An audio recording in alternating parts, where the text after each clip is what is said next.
This is gonna be long, so where to start? I met him when I was 15 and he was 17. Looking back, the signs were all there. It had started out with small things. Us just roughhousing like buddies. We're both guys, by the way. But it would escalate to him taking me back behind the shed where my friends couldn't see, and then holding me against the wall, fake hitting me. Like pretending to hurt me while laughing the whole time. But he actually did hurt me. I would have bruises for weeks. One time he literally shoved my face in stinging nettles, but my naive 15-year-old self thought it was all in good fun. If only I knew then what I know now. We had started dating at the end of my sophomore year, and over the summer things progressed. He used to beg me to give him massages, and whenever I would refuse, he would pin me down and tickle me until I relented and said yes. And whenever I stopped before he was ready, he'd go back to tickling me. Sometimes he would just randomly pin me down and tickle me, and I would beg him to stop. But the only way to get him to stop was to literally fight him off of me. This happened almost every single time we hung out, and I grew to dread it. I don't know why I kept going back. Honestly, I guess I was just so in love with them. I'm 5'3" and weighed even less than I do now, about 100 pounds, and he's 5'7", and he lifted for context. I learned a lot in those days on how to fight someone off that's bigger than me. It wasn't just the tickling though. As I said before, he just liked to jokingly beat me up, but the force of his punches were not jokes. I would have bruises all over my arms and thighs from him punching me. One time I got in the front seat of our friend's car when he wanted shotgun, so he proceeded to punch my arm the entire 15-minute drive until I was almost crying because I kept trying to move away and tell him to stop. My friend who was driving did nothing. I don't know why. I mean, he was even older than both of us. I don't know why he thought that was normal. It wasn't just punching me either. I had recently gotten my ear pierced and he thought it was so funny to smack me upside the head. One time he made me bleed, and when I told him, he just said that he hadn't. I tried to talk to him about this so many times, asking, "Please just don't touch my ears." And every time I asked, all he would do was correct my grammar. This was over text. I was honestly just scared to say anything in person. We ended up breaking up and just staying friends. I spent all of my free time at his house like an idiot. Another thing he had started doing was always wanting to smoke me up, but never smoking himself. Huge red flag, I know. But at the time, all I was thinking was it was more weed for me. I say all of this to explain what our relationship was really like and how utterly confusing this all was for me. To this day, I'm still confused why he acted this way. And now for the part where I think he tried to kill me. I was 16 now and he was 19. The day started off normal. We were just hanging out. From what I remember, this time period is kind of spotty memory for me. The next thing I remember is him sitting on top of my chest and arms, pinning me down like he would normally do to tickle me. But this time he had both hands around my neck, choking me. Not in a sexual way either. Like both hands on my windpipe. I couldn't breathe, could barely talk. I kept hitting his hands and arms, trying to pull them off my neck. It wasn't working. I was trying to say, "I can't breathe, let go." But as I said, I could barely talk. I remember thinking in that very moment, am I gonna die? Is he really gonna kill me? The whole freaking time he was just laughing and smiling. I honestly don't even remember how I got him off of me, but I think I must have used my legs and somehow rolled over. The next day I almost forgot it even happened, until I realized that my neck was sore and bruised when I went to school. I texted him, "You left bruises on my neck." And all I got in response was, "Oh, sorry, my bad." I wish I could say that this was the last time I hung out with them, but it wasn't. I actually forgot it all happened until weeks later when I was talking to my friend and she was horrified. So I decided that I never wanted to see him again, and I texted him that. And no joke, all he said back was, "That's understandable." That's all I freaking got. I have no idea what he would have done if we actually kept hanging out, or if I was just a little weaker. Honestly, I don't want to think about it. I'm posting this on Reddit because it's not something I can ever really talk about. Being a guy, the response I've gotten is, well, you must have given him the wrong idea. He probably thought you were just down to wrestle. But now that I'm older, I know what wrestling with your friends is, and it's always mutually agreed on, and not like that. I'm still so confused. I'm 19 now, and I can't imagine treating someone like that.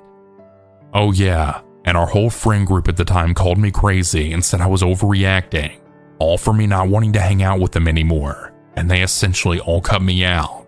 Freaking wild.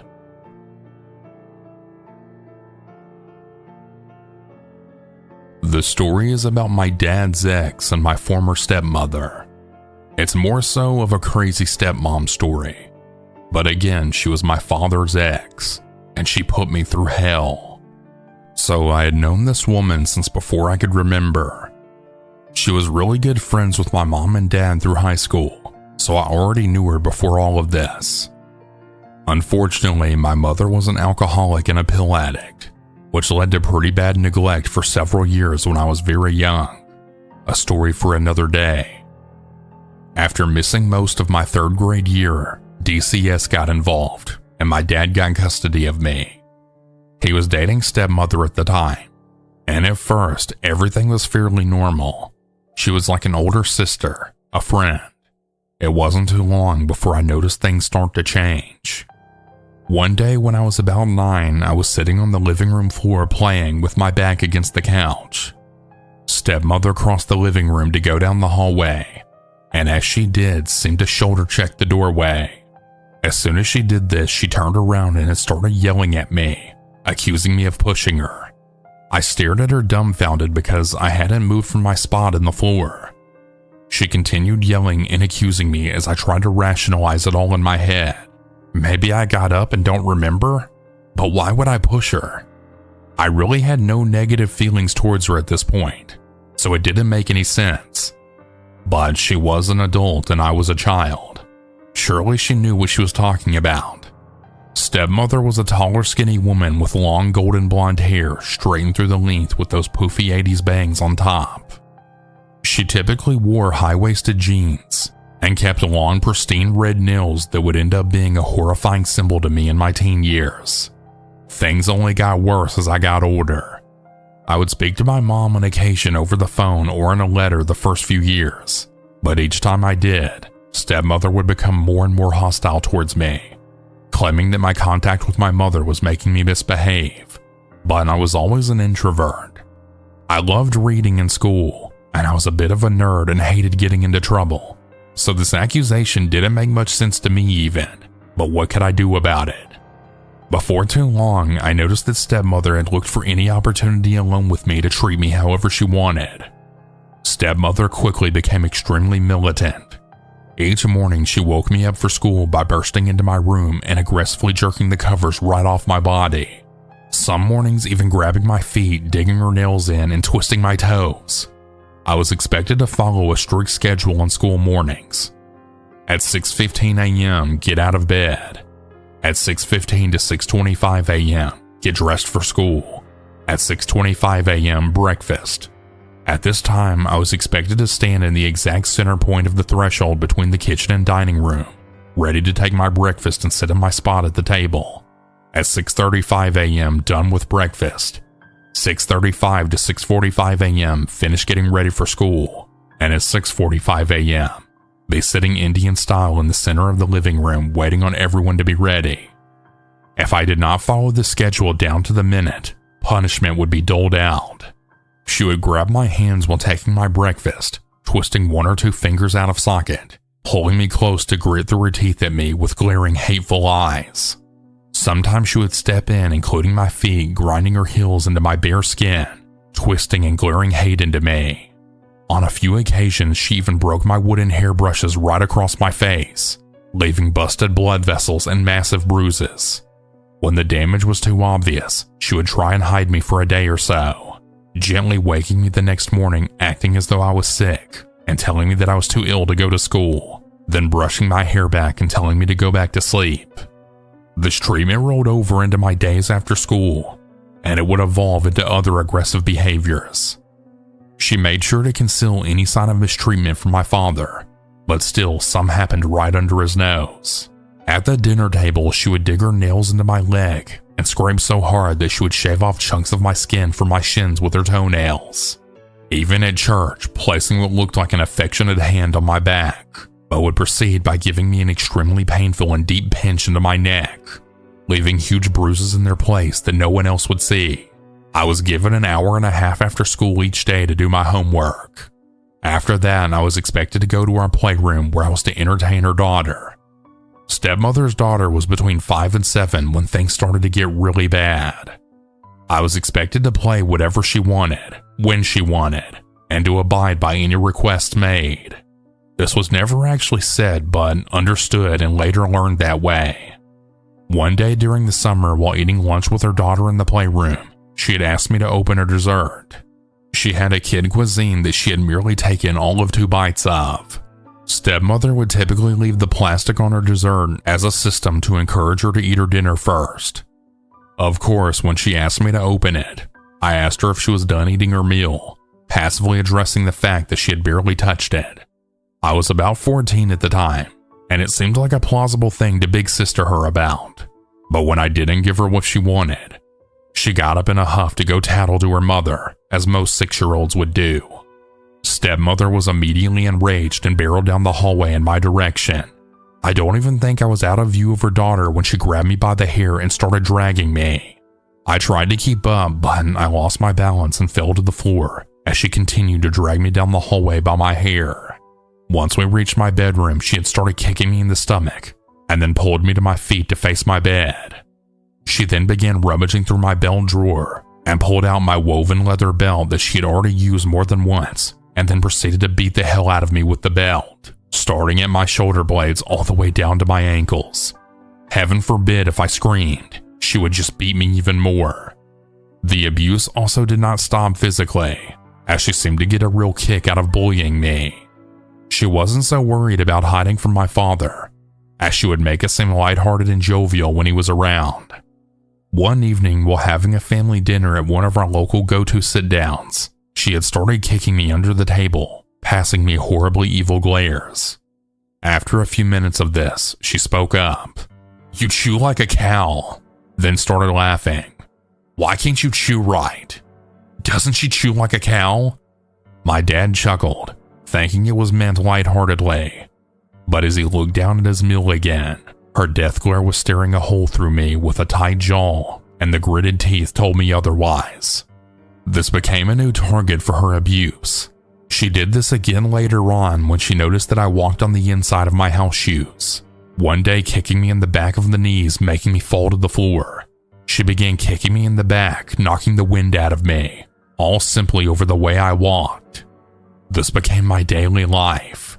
Speaking out seemed ridiculous because all of these punishments just felt so absurd. I didn't tell anyone for a long time, but as I got older, people around me got wiser. When I was in middle school, my dad and stepmother were called in for questioning by the school. 2 of my teachers were highly suspicious of my bruises and constantly swollen fingers. Stepmother proceeded to put on an act, crying and acting hurt and shocked that they would even think she would hurt a child. I changed schools after that year. Things only got worse once I went to high school, as she seemed intimidated by my aging and gaining maturity. My male friends were off limits, and my curves were to be hidden in horribly unflattering clothes. I didn't really mind so much, as I really had very little interest in boys or displaying my womanhood to any degree. However, one afternoon while taking a shower, she burst into the bathroom to remind me of my timing. As she whipped the bathtub curtain open, she saw the hair growing below my waist. Before I could react, she grabbed the hair and jerked it down, pulling out a handful of my pubic hair. She cursed me for not telling her that I had started maturing in that way. I couldn't tell anyone about that for years. After the belt beating, however, stepmother's sister-in-law saw my backside and had called my dad at work, cursing him and threatening him to report it. I started going to her house on the weekends after that. After this, I got braver and became less scared. Once I saw people reacting to what little they saw of my stepmother's behavior, I knew that I was in the right for sticking up for myself. so I did, in subtle ways at first. I brought jewelry and makeup to school, and I started to give myself space to express myself. Then one morning, while running a minute or two behind on breakfast, stepmother came to the kitchen in a rage. Why wasn't I finished getting ready for school? Before I could turn around from rinsing my dishes, she was rummaging in the utensil drawer and then pulled out a fork. She backed me against the kitchen counter, pressing the fork to my throat. I don't remember what she said to me in those moments, but I remember her hot breath in my ear, hissing through her teeth at me, and I remember the chill of the cold metal prongs on my throat. I was 16. My last day there was a field day of my junior year in high school. I decided to wear a cute little outfit that her sister-in-law had bought me for casual days. It was a cute cap sleeve striped t-shirt. It was cut femininely to suit my curves with long matching shorts. I knew she wouldn't like it, but I also knew that it was completely appropriate for a girl my age, even very conservative in comparison to my other peers. She saw me as I was walking down the hallway towards my bedroom, and I saw the rage fill her. She came at me nails first, grabbing my arms and digging her nails in. This is when I snapped and fought her off, shoving her into a wall. Rage filled me as I went to the living room to grab the phone. "If you touch me again, I'm gonna call the cops." She went pale, and suddenly, I wasn't scared for myself anymore. I couldn't control myself, and I laughed. "You're scared," I said, suddenly enlightened. Her face went blank as she walked towards me. "If I have to make your dad choose between you and me, it's not going to be you," she said coldly. I ignored this sentiment, because I knew she was delusional to think something like that. I went to my bedroom and packed a bag. She didn't stop me, but she did make sure to let me know that if I left, I wasn't welcome back. I ended up spending that summer in Florida with my stepmother's sister-in-law, and I moved in with my grandmother for the next several years. I only saw stepmother again once in my 20s. She had left my dad by the time I was out of high school for the man that she had been cheating on him with. She and I spoke briefly over Facebook that next year, and I confronted her all about what she put me and my dad through. Her response? "I'm sorry if you ever felt unloved. I was just really stressed, and you were a pretty rebellious kid." This first started when I was in my first year of 6th form. My friend, let's call her Candle, introduced me to her other friend who we'll call Amanda. I used to chat with Amanda every day for the next 2 weeks, simply because she used to message me constantly. She seemed like a nice girl at first, until she had started to make me feel uncomfortable around her, as she used to message me, "I want to cuddle you like a big teddy bear," and similar things to that. And I shot it down, and she got upset and threatened to call the police on me if I didn't go on a date with her. I'm a gay guy, by the way, but I wasn't out of the closet at this point in my life.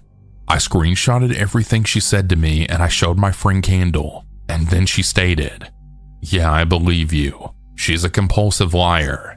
She actually lied about a teacher assaulting her, and she used to make things up to make herself sound better than everyone else." I was so glad Candle believed me and advised me to block Amanda, which I did. Fast forward 2 years later. I was now in college and I encountered her again. I didn't recognize her, and I was chatting to her without realizing she was the same Amanda from 2 years prior. That was until I messaged Candle on Facebook, as Amanda told me she knew Candle. Candle sent me a long paragraph. You do realize that's Amanda, right?" Then it all came flooding back to me. She's right. It's the same girl who threatened to call the police on me for not going on a date with her. She was dating a friend of mine in college, who's now my bestest friend. I tried to warn him, but he didn't listen to me. Amanda claimed to have a crush on me a second time, and I shot it down right away and told her I'm not interested. She obviously took offense to that and threatened to call the police again, to which I just replied, "Oh yeah, what's the police going to do? This isn't even a police matter," which by looking at her facial expression angered her more, but she walked off. The next couple of weeks went by, and I ended up telling my friend about what she had been messaging me with, and he obviously believed me as he saw her messaging me in real time. She kept asking me on a date and saying that she liked me since day one. But here's the thing, she was in a real relationship with my friend. Naturally, my friend got upset and called her in front of me, and she claimed she had no clue what he's talking about and told him I'm making up lies. Then he forgave her, as she admitted it was true just a week later. To my annoyance, she began hanging out with us. I was nice to her because I didn't want my friend to get upset. She tried telling me that she had 2 children at 17, with one being 13 and one being 3 years old. I thought, that's odd. Something wasn't adding up. I should have called her out, but my friend was there and I didn't want to upset him. She even stated that the 3-year-old child was my friend's daughter, even though he looked confused like it was his first time he ever heard of this child. When she went home, I asked him. He stated, "No idea. She never mentioned a child before now, and we definitely never had sex. Very strange." Fast forward a year and I was working in a shop. She had suddenly showed up and asked to speak to me. My manager let me go on my 30-minute lunch.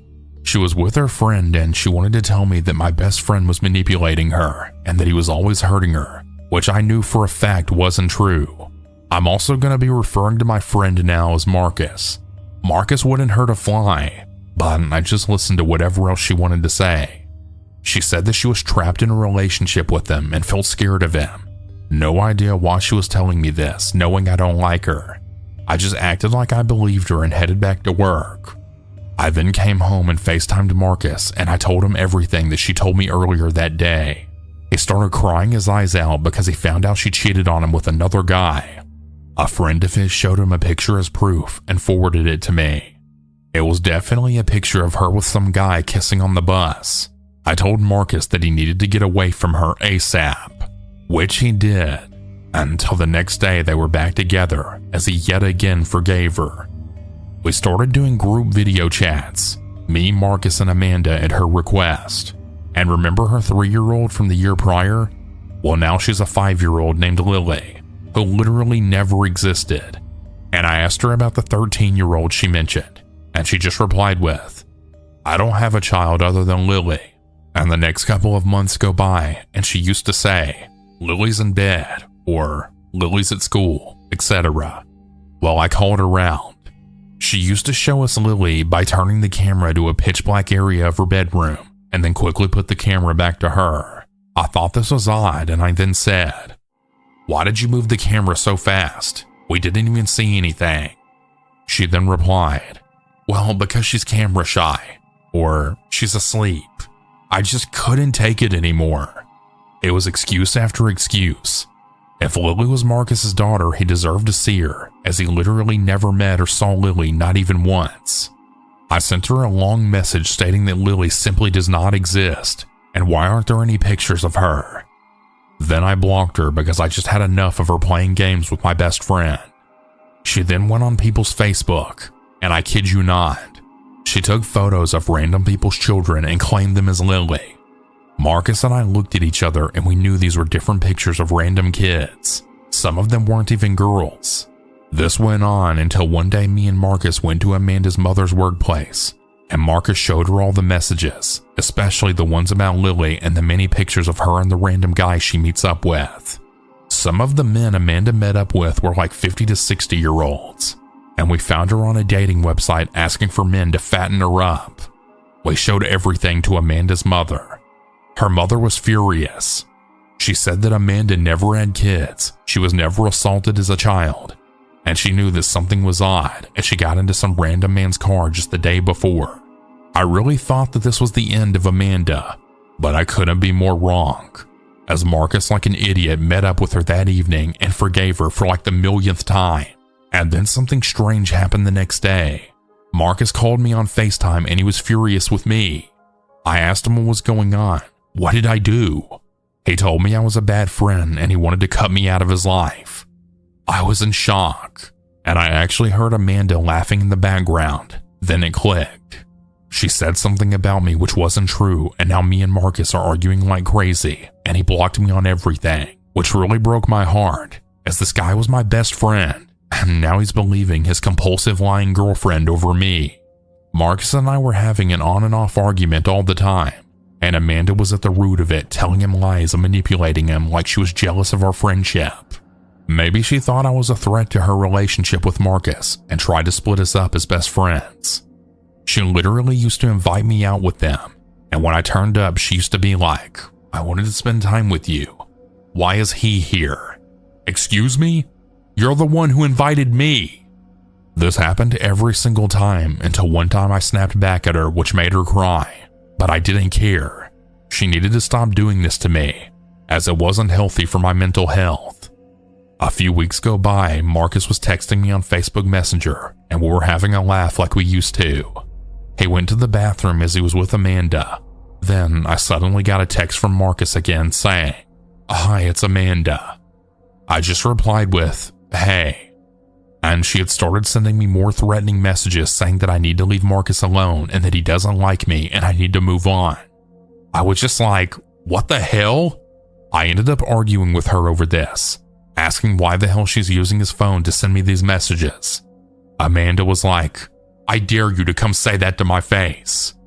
At this point, I had had enough, and I contacted a friend of mine who we'll call Jasmine. I told her all about the situation, and I ended up in tears on the phone. I've known Jasmine since primary school, and we've been close friends since. So she naturally got defensive, and she asked me to get in her car and she'll drop me off where they are so I can say it to her face. Jasmine wanted to hurt Amanda for what she's done to me. We saw them, and then we confronted them. Marcus genuinely had no clue what was going on until I showed him the messages that Amanda had sent on his phone. He was furious, and he walked off in tears. I ran after him, leaving Amanda and Jasmine alone. Marcus and I hugged it out, and we had a talk about what's happened. He was telling me that he isn't allowed friends anymore, and Amanda even made him choose between her and his family, which made me even more furious. I had had enough of the way she was treating my best friend. The next day, Jasmine messaged me and said she can't be friends anymore as I was bullying Amanda for months, which wasn't even true. I would never bully anyone. I said to Jasmine if she was really my friend, she would know that Amanda was lying, but obviously not.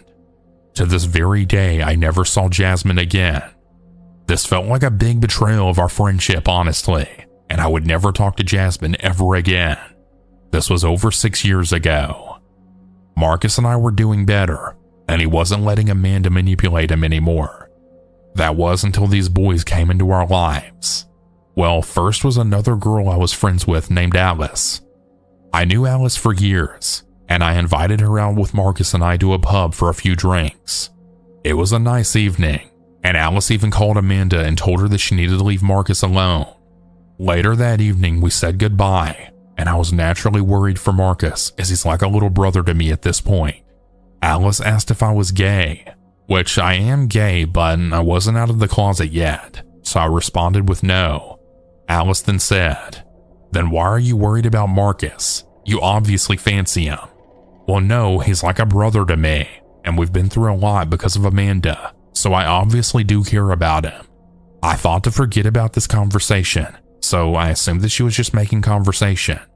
Alice messaged Marcus asking him out on a date on a messaging app, and by the end of the week, they had started dating. I was really happy that he's moving on from Amanda, but boy was I wrong. I had started receiving messages from Alice's brother and his friends stating that they're going to slice my throat and messaging Marcus to help them beat me up. We were talked into joining a group video call, and the call contained me, Marcus, Amanda, Alice's brother, and his friend. They were saying horrible things towards me, saying I should die and that I hurt women, which wasn't true at all. It was just more of Amanda's lies. And I was messaging Marcus to back me up because he was quiet while I'm trying to defend myself against these crazy guys. He just read my messages and still sat there not saying anything. At this point, I had enough, and I just left the call in the group, and I blocked all of them apart from Marcus. Marcus called me the next morning saying sorry for not defending me. I just replied back with, "Well, that's not good enough. They were literally threatening me, dude." Marcus went quiet and said sorry again. By that point, I had ended the call because I couldn't be bothered with this stress anymore. Next thing I know, Alice was denying that she ever dated Marcus and claiming that I had made a fake account of her on the messaging app. Are you serious? I also noticed Alice was being besties with Amanda on Facebook, So that's the puzzle fitting. At this point, I wanted to just end my life. I was at my lowest. I was losing all of my friends because of this psychotic Amanda. This was the start of my depression getting worse and worse. Marcus and I eventually made up and were best friends again. But there was a time period where we didn't talk for over a year. I guess that's me trying to move on with my life. But we eventually started talking again. And Marcus and I met up again, just the two of us, and he was saying how sorry he was for everything he's done. I told him it's okay. He was just under Amanda's control. Fast forward to 2024. Marcus has a new fiance who's a very lovely girl, and I'm gonna be the best man at his wedding because I stopped him from jumping every time Amanda cheated on him. This part I did leave out in the story, but yeah, that happened. He now sees I was always there for him, and we're closer than ever. He defends me a lot nowadays, and he always has my back. I've seen Amanda here and there a few times, but when I do, I never acknowledge her. She truly was a psychotic woman. Back in my single days, I often tried to use online dating apps. I talked with this one guy in particular. For the sake of this story, I'll call him Tom. Tom and I had started chatting after we matched, and it went well, so we progressed to talking over the phone. He had a nice voice, and I liked that he could carry on a conversation because I always feel sort of awkward with talking to people, and I have the problem of running out of things to say. My mind will draw a complete blank when I'm nervous. So having him talk to me on the other end of the line was a nice relief. After some successful phone conversations, we went on a couple of dates in person that were surprisingly very pleasant. We met up at public venues, a couple of restaurants, the usual. We both had a background in English, and he was also a writer just like me, so it was nice to have these interests in common. Our conversations were easy and in-depth with a nice flow. I invited him to a function in my community where he introduced himself to my neighbors, friends, and family. They kind of looked at me questioningly, like, "Is this your new boyfriend?" raising their eyebrows. I told them no, that we were just friends who were still getting to know each other. It felt too soon for me to call him my boyfriend, but Tom said something different, telling everyone that I was in fact his girlfriend. I had to keep correcting him. I felt a little embarrassed and I had really regretted bringing him to the gathering. Overall, we really only dated. I use that term loosely, and it was for about 3 weeks before things started to get really weird with him. Tom was increasing his number of text messages and wanting to spend a lot more time with me, asking to see me almost every single day. At first, I thought it was flattering. I enjoyed the attention and the feeling of being wanted, but at some point, I'm not exactly sure when, it had escalated to a really uncomfortable level. I remember just feeling smothered. He'd blow up my phone asking me what I was doing, but it didn't seem like he was asking me in a normal, "How are you doing?" kind of way. There was a controlling undertone to the question. When I answered, he'd want to know every detail about where I was, what I was doing, what time I was doing it, everything. I considered that maybe he was just feeling insecure and he would calm down with some time. On our next outing, I met up with him and my friend so we could go out to a bar and hang out. At some point though, my friend wanted to leave because she wasn't feeling good. We said goodbye to Tom and I left the bar to go take her home. When I checked my phone after arriving home late that same night, I saw that I had a bunch of angry text messages from Tom about, "Why didn't you kiss me goodbye?" and things like, "You don't really like me, do you?" I just wrote back saying that I had to take my friend home. I didn't know I was supposed to kiss you. Kissing shouldn't be an obligation. Sorry, I just didn't think about it because I was occupied. Can we let this go? I'm really tired and I want to go to bed now. He just said back, "Okay, you're right. I'm sorry. Please don't ghost me, okay?" Or something along those lines. I don't know why, but I just felt really weird and that he was way too clingy, and it worsened from here. Moving forward, whenever I talked to him, it seemed like he would deliberately be trying to initiate an argument or fight. I'm not the confrontational type, and this was incredibly energy draining for me to keep up with. "Why does everything have to be an argument?" I asked him. He explained how he grew up in an abusive household and that he was used to the members of his family fighting and arguing all the time. This felt normal to him. I explained, "Well, I'm not used to this, and frankly, it feels a little scary to me. People in my family talk things out calmly whenever we have disagreements. We don't raise our voices, jump to accusations, or have temper tantrums." "You're right," he said. But of course, this didn't change. I lost the spark. The initial attraction I had for Tom was now gone. I actually felt repelled by him now. I decided I just couldn't see him anymore. I felt really sad and guilty for his life situation and the way he grew up.